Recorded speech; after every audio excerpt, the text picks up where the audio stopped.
안녕하십니까. 지금부터 4회 3차 시 수업 시작하도록 하겠습니다. 오늘도 1교시 수업이라 독화방송으로 진행하도록 하죠.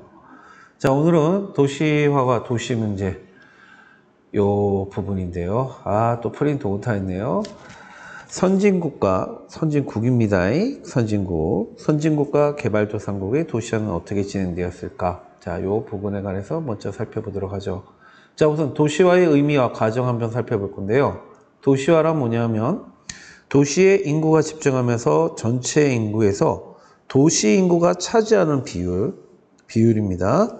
그리고 도시적 생활 양식이 보편화되는 과정을 우리는 뭐라 하냐면 도시화라고 한다는 겁니다. 자, 도시화의 그런 특징은 뭐가 있냐면 도시화가 진행되면 도시 수가 증가하고 도시 면적이 넓어져요. 그리고 도시화 진행 지역은 인구가 끊임없이 유입한다. 다른 말로 증가한다는 말이 되겠죠. 그 다음에 주민 경제 활동이 제조업과 서비스업 위주로 변화한다. 이렇게 된다는 겁니다. 앞부분에서요, 쌤이 도시적 생활 양식에 대해서 설명을 했었는데,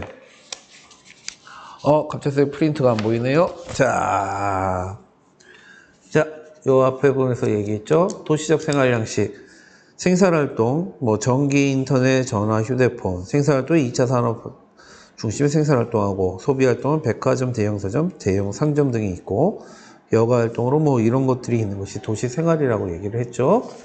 자, 이런 것들이 이제 번져지는 것이 이제 도시화라고 이야기를 합니다. 자, 그 다음에 이제 도시화율에 관해서 우리 이제 한번 살펴볼 건데요. 도시화율이란 아까 얘기했죠. 도시 인구가 차지하는 비율이 얼마가 되느냐. 전체 인구에서 도시 인구가 차지하는 비율. 자, 여기 동그라미 1번 말고 2번 한번 봐주시겠어요? 자, 도시화율이라고 하면서 거기 나와 있죠? 도시 거주 인구를 전체 인구로 나눠서 곱하기 100 한다. 자, 우리나라 같은 경우는요, 어느 정도 이제 도시화율이냐. 우리나라로 얘기할까? 요 그림 하나 한번 볼게요. 세계의 도시화율입니다. 빨가면 빨갈수록 도시에 사람들이 많이 모여 사는데, 그림이 정확하게 보이는지 모르겠습니다만 우리나라 같은 경우 일본 같죠. 자, 여기 80에 100에 해당하는 요 지역입니다. 인구가 도시에 거의 모여 살고 있다는 뜻이겠죠. 자, 요 정도 기억을 해주시고요. 자, 그러면 도시화 과정을 이제 살펴볼게요. 도시화 과정은 요 그래프 하나 여러분들이 기억을 좀 해주셔야 돼요. 여기 나와 있는 그래프. 특히 30과 70 요 사이.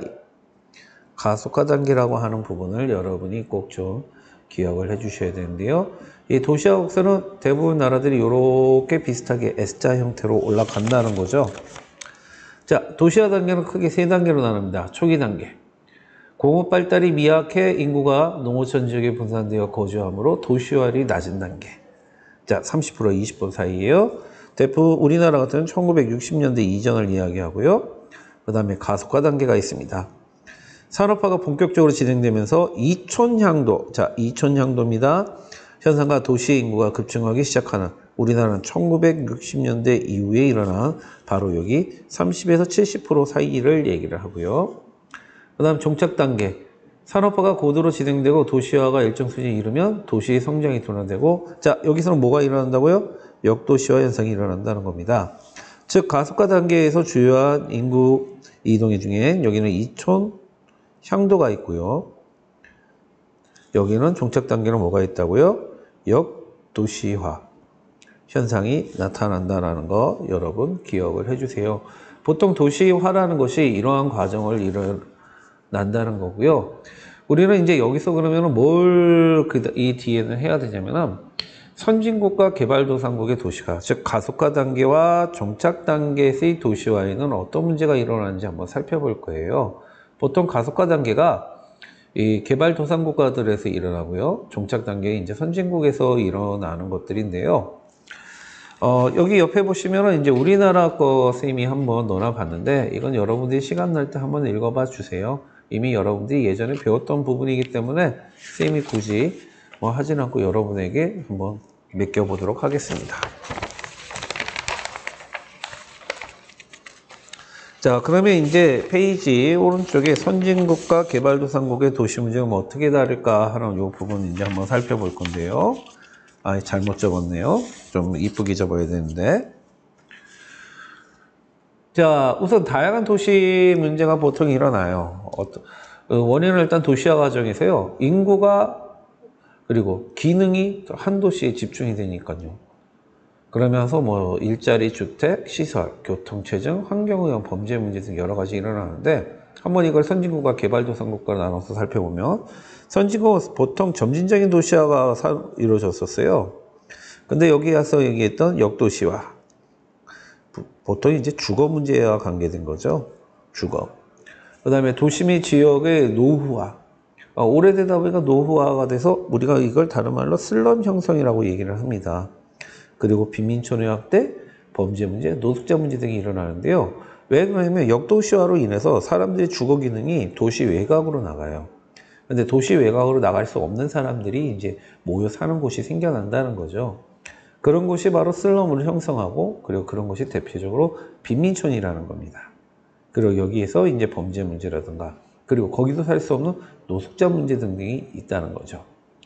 그리고 개발도상국가 같은 경우에는 짧은 기간 동안 급속한 도시화가 이루어지면서요. 자, 정주도시화라는 현상이 발생을 해요.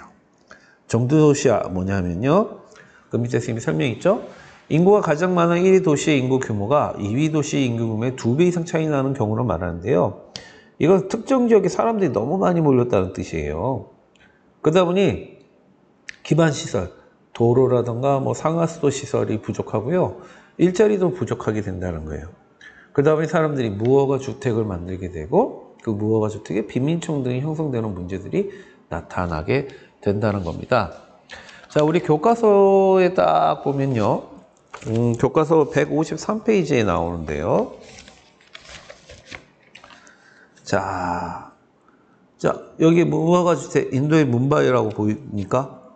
거의 뭐 나무나 뭐 주변에서 구할 거 박스로 됐죠. 그리고 요 옆에 보세요. 도로라든가 뭐 이런 게 하나도 없죠. 당연히 이 인근에 뭐 상하수 시설이 존재하지도 않겠죠. 이런 문제들이 일어나게 된다는 겁니다.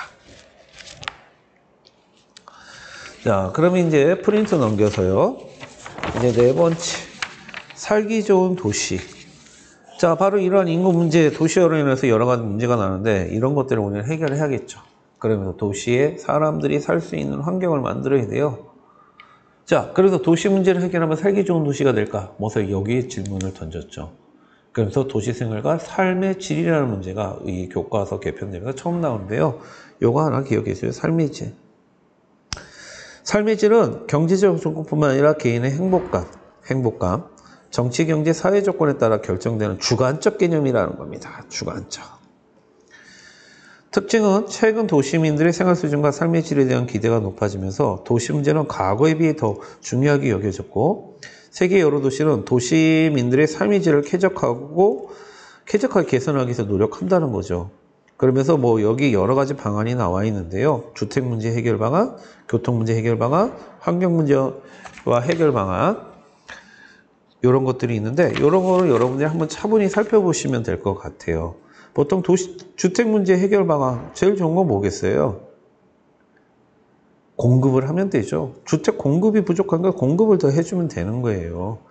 근데 문제는 이제 불량주택이 증가했다는 거와 빈민촌의 열악한 주거 환경인데 이런 거 같은 경우에 가장 쉽게 해결할 수 있는 방법 바로 우리나라에서는 보통 재개발 여기 나와 있죠. 지역 재개발 등을 통해 가지고 해결하고 그 다음에 또한 주변 지역, 도시 주변 지역에 대규모 주거 공간을 단지를 구성하는 이런 방법이 있다라고 좀 기억해 주시면 되겠어요. 그리고 여러분들이 알 수 있는 이제 교통 혼잡 문제는 역시나 방법 간단합니다. 대중교통수단을 확충하고 도로 정비하고 대중교통수단과 자전거 이용 확대, 주차 공간 확보 등 이런 부분이 있겠죠.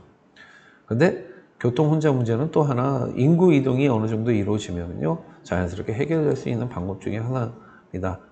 자, 그 다음 환경 문제 이게 제일 많이 나오는 거죠. 뭐 여러분들이 잘 알고 있는 방법 여러 가지가 있어요. 근데 우선 중요한 거는 선생님이 생각할 때 이거 같아요. 환경 문제는 실천의 노력이 꼭 필요하다고요.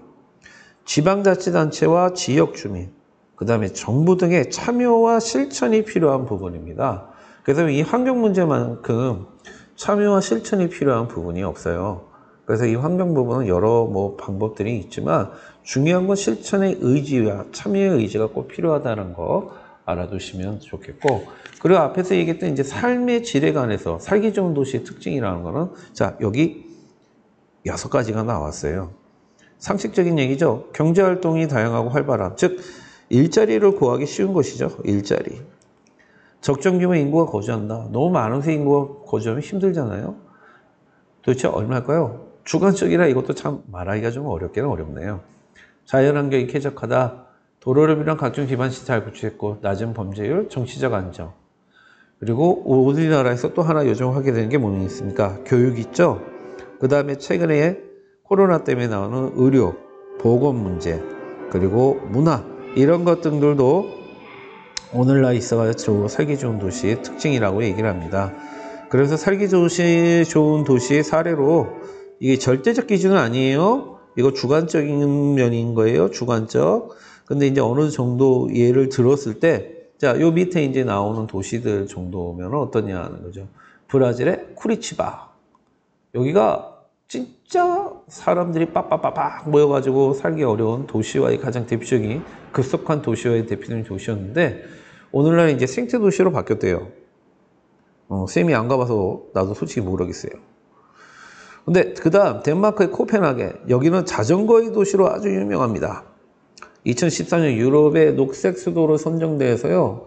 여기도 이 도시화로 슬럼화 여러 가지 교통 혼잡 문제가 많은데요. 그리고 고대랍니다. 참 옛날부터 그런 유물적 유적들이 많아서 집들이요. 허물기도 애매해서. 근데 도로는 좁다는 거예요. 차는 다녀야 되는데. 근데 여기 아예 차도 진입 못하면서 자전거가 다니게끔 만들었다는 거죠. 근데 쌤이 여러분들한테 꼭 좀 하나 암기 좀 해줬으면 도시 하나 있어요. 독일의 프라이부르크. 여기는 뭐 때문에 유명해지냐면 시민이 주체가 됐고요. 원전 건설 반대, 그리고 석탄, 석유 절약 운동을 추진하여 만들어진 친환경 도시라는 건데 앞에서 환경 문제 그 얘기했죠. 바로 참여와 실천을 통해서 만들어진 도시라는 겁니다. 이것 좀 기억해 주시고요. 그 다음에 스웨덴의 예테보리. 공업도시로 심각했던 대기오염을 극복하고 세계에서 가장 선진 환경 도시를 지속적 노력을 석유 의존율을 1%대로 낮추는 에너지 정책을 시행하고 있는 이 스웨덴의 예테보리 정도는 여러분이 꼭 좀 기억을 해주시면 아마 살기 좋은 도시는 될 거예요. 자, 그럼 여기 이제 질문 하나 던지죠. 포항은 살기 좋은 도시일까요? 주관적이죠. 쌤은요, 내가 개인적으로 낚시도 좋아하고, 그 다음에 놀러 다니기 좋아하는데, 여기 포항 도로 잘 돼 있고요. 바닷가 옆에 있다 보니까 선생님한테 살기 좋은 도시예요. 딱 하나 빼고요. 뭘까요? 예, 맞히는 분들에게 정답, 선생님이 보너스 점수 나중에 드리겠습니다. 댓글에 달아주십시오. 맞히는 분에게 꼭 상품 드리겠습니다. 자, 이상 8단원 3차시 수업을 마치고요. 여기까지 해주신 여러분 감사하고요. 꼭 1차시, 2차시 꼭 보시고요. 자, 시험 공부할 때 꼭 도움이 되셨으면 합니다. 여기 이상 녹화 마치겠습니다. 감사합니다.